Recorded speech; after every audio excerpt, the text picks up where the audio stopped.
warahmatullahi wabarakatuh.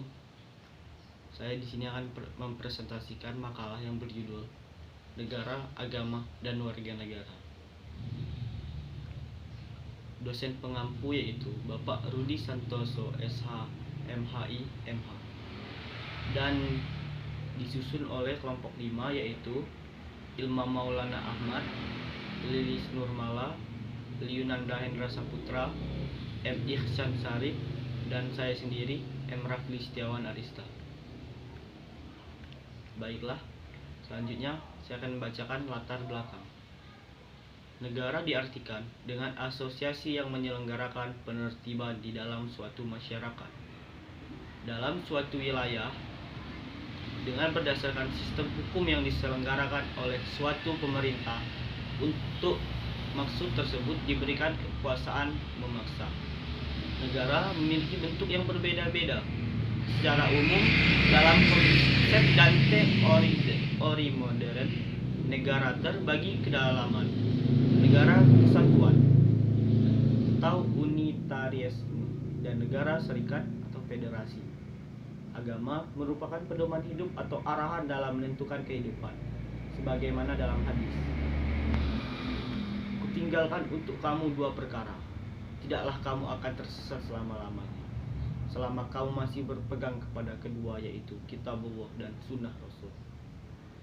Di kalangan kaum muslimin terdapat kesepakatan bahwa eksistensi negara adalah suatu keniscayaan bagi berlangsungnya kehidupan bermasyarakat. Negara dengan otoritasnya mengatur hubungan yang diperlukan antara masyarakat, sedangkan agama mempunyai otoritas untuk mengatur hubungan manusia dengan Tuhannya. Bab 2 Pembahasan. A. Konsep dasar tentang negara. 1. Pengertian negara. Dalam sehari-hari kita sering mengucapkan atau mendengar kata atau istilah negara. Walaupun begitu akrab dalam kehidupan kita, sebenarnya istilah ini bersifat abstrak. Kita tidak pernah melihat negara seperti apa. Yang kita lihat hanyalah bendera suatu negara, orangnya, lambangnya, atau mendengar bahasa nasional, lagu kebangsaan, atau hanya mengetahui ideologinya. Secara literasi, istilah negara merupakan terjemah dari kata-kata bahasa asing, yaitu Staat yang berasal dari bahasa Belanda dan Jerman, State yang berasal dari bahasa Inggris, Etat yang berasal dari bahasa Prancis, Statum atau status yang berasal dari bahasa Latin, yang berarti keadaan yang tegak dan tetap atau suatu yang dimiliki sifat-sifat yang tegak dan tetap. Karena pertumbuhan negara modern dimulai dari benua Eropa pada abad ke-17, sudah sepantasnya jika kita mengkaji asal-usul dan pemakaian kata asing itu dari benua Eropa, walaupun istilah itu sudah lazim dipergunakan dalam Indonesia jauh sebelum abad itu.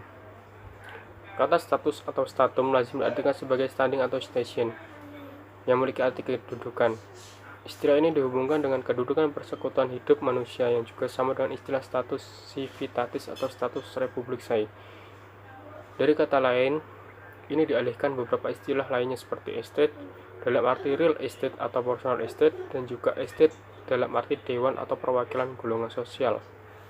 Dalam arti yang belakang inilah kata status semula diartikan, dan baru dalam abad ke-16 kata itu dipertalikan dengan kata negara. Secara etimologi, negara diartikan dengan organisasi tertinggi di antara satu kelompok masyarakat yang mempunyai cita-cita untuk bersatu hidup di dalam daerah tertentu dan mempunyai pemerintahan yang berdaulat. Pengertian ini mengandung nilai konstitutif dari sebuah negara yang meniscayakan adanya unsur dalam sebuah negara, yakni adanya masyarakat atau rakyat, adanya wilayah atau daerah, dan adanya pemerintah yang berdaulat. Saya akan menyampaikan materi berikutnya tentang bentuk-bentuk negara. Negara memiliki bentuk yang berbeda-beda. Secara umum, dalam konsep dan teori modern, negara terbagi ke dalam dua bentuk, yaitu negara kesatuan atau unitarisme dan negara serikat atau federasi. Negara kesatuan adalah bentuk suatu negara yang merdeka dan berdaulat dengan satu pemerintah pusat yang berkuasa dan mengatur seluruh daerah. Namun, dalam pelaksanaannya, negara kesatuan ini terbagi ke dalam dua macam sistem pemerintahan. Yang pertama adalah negara kesatuan dengan sistem sentralisasi, adalah sistem pemerintahan yang langsung dipimpin oleh pusat, sementara pemerintahan dengan di bawahnya melaksanakan kebijakan pemerintahan pusat. Yang kedua, negara kesatuan dengan sistem desentralisasi, adalah kepala daerah diberikan kesempatan dan kewenangan untuk mengurus urusan pemerintahan di wilayahnya sendiri. Kedua, negara serikat.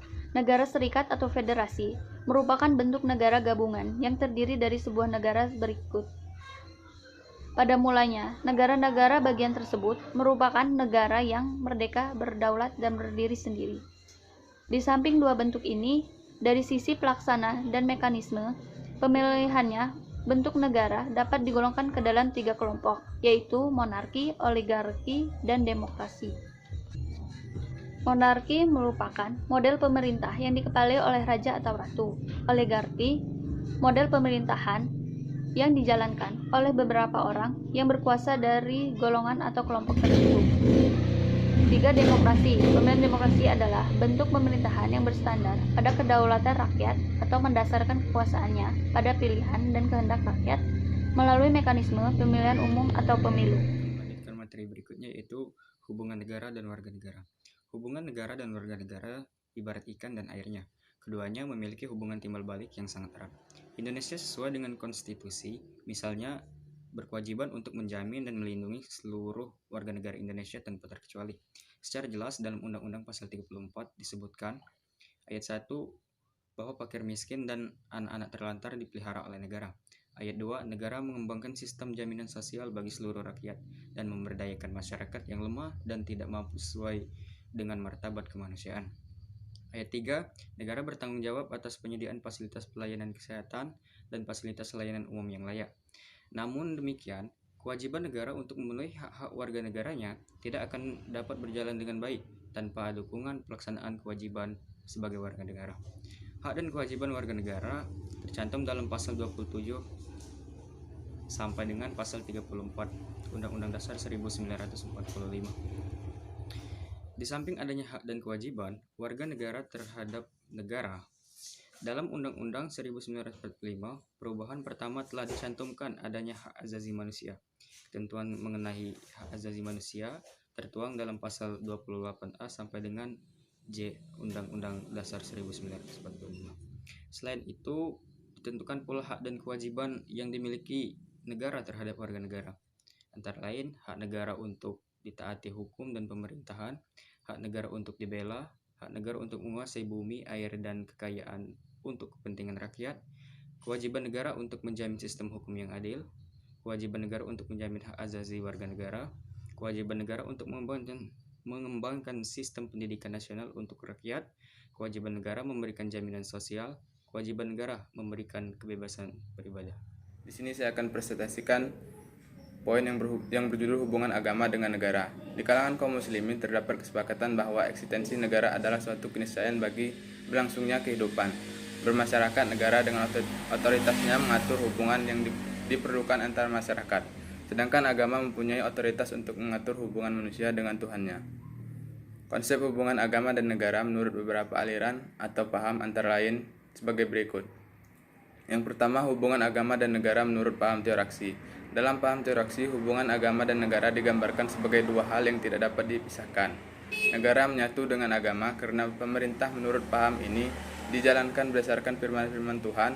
Segala tata kehidupan masyarakat, bangsa, dan negara dilakukan atas titah Tuhan. Dengan demikian, urusan negaraan atau politik dalam paham teokrasi juga diyakini sebagai manifestasi Tuhan.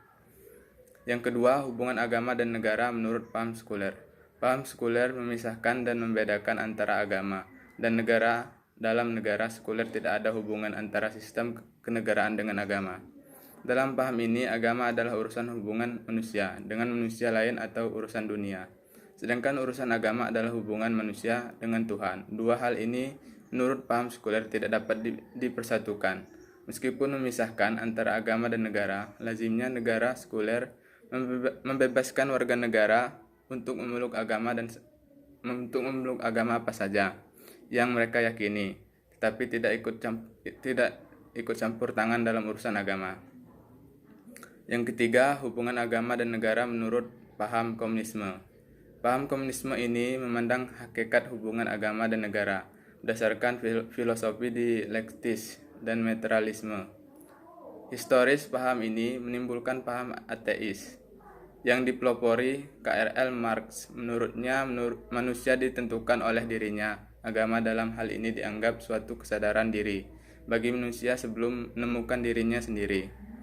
Keempat, hubungan agama dan negara menurut Islam. Tentang hubungan agama dan negara dalam Islam adalah agama yang paripurna yang mencakup segalanya, termasuk masalah negara. Oleh karena itu, agama tidak dapat dipisahkan dari negara dan urusan negara adalah urusan agama. Serta sebaliknya, aliran kedua mengatakan bahwa Islam tidak ada hubungannya dengan negara karena Islam tidak mengatur hubungan bernegara atau pemerintahan. Menurut aliran ini, Nabi Muhammad tidak mempunyai misi untuk mendirikan negara. Aliran ketiga berpendapat bahwa Islam tidak mencakup segala-galanya, tapi mencakup seperangkat prinsip dan tata nilai etika tentang kehidupan bermasyarakat, termasuk bernegara. Sementara itu, Hussein Muhammad menyebutkan bahwa dalam Islam ada dua model hubungan agama dan negara, yaitu yang pertama, hubungan integralistik. Dapat diartikan sebagai hubungan totalitas di mana agama merupakan suatu kesatuan yang tidak dapat dipisahkan. Keduanya merupakan dua lembaga yang menyatu. Yang kedua, hubungan simbolisis, mutualistik, bahwa antara agama dan negara terdapat hubungan yang saling membutuhkan, sebab tanpa agama akan terjadi kekacauan dan amoral dalam negara. Ibnu Taimiyah, tokoh Sunni Salafi, berpendapat bahwa agama dan negara benar-benar berkeindahan. Tanpa kekuasaan negara yang bersifat memaksa, agama berada dalam bahaya. Sementara itu, tanpa disiplin hukum wahyu pasti menjadi sebuah organisasi yang teranik.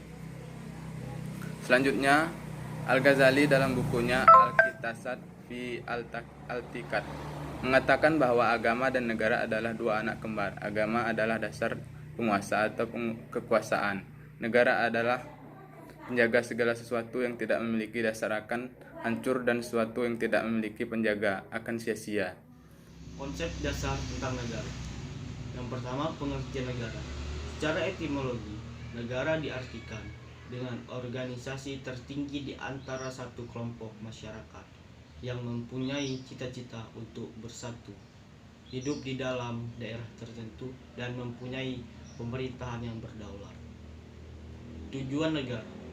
Yang pertama, negara bertujuan untuk memperluas kekuasaan semata-mata, bertujuan menyelenggarakan ketertiban hukum, dan bertujuan untuk mencapai kesejahteraan umum.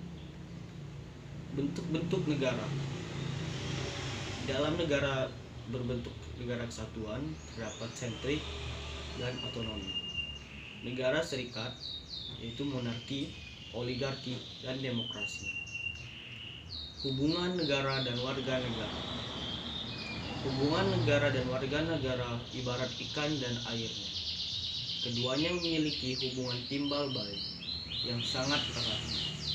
Negara Indonesia sesuai dengan konstitusi, misalnya berkewajiban untuk menjamin dan melindungi seluruh warga dan negara tanpa terkecuali. Secara jelas dalam Undang-Undang Pasal 34. Misalnya disebutkan bahwa fakir, miskin, dan anak-anak terlantar dipelihara oleh negara. Ayat 1. Hubungan agama dengan negara. Negara adalah suatu keniscayaan bagi berlangsungnya kehidupan bermasyarakat. Negara dengan otoritasnya mengatur hubungan yang diperlukan antara masyarakat, sedangkan agama mempunyai otoritas untuk mengatur hubungan manusia dengan Tuhan. Hubungan agama dan negara menurut paham teokrasi. Yang kedua, hubungan agama dan negara menurut paham sekuler. Yang ketiga, hubungan agama dan negara menurut paham komunisme. Yang keempat dan terakhir, hubungan agama dan negara menurut Islam. Terima kasih, saya akhiri. Wassalamualaikum warahmatullahi wabarakatuh.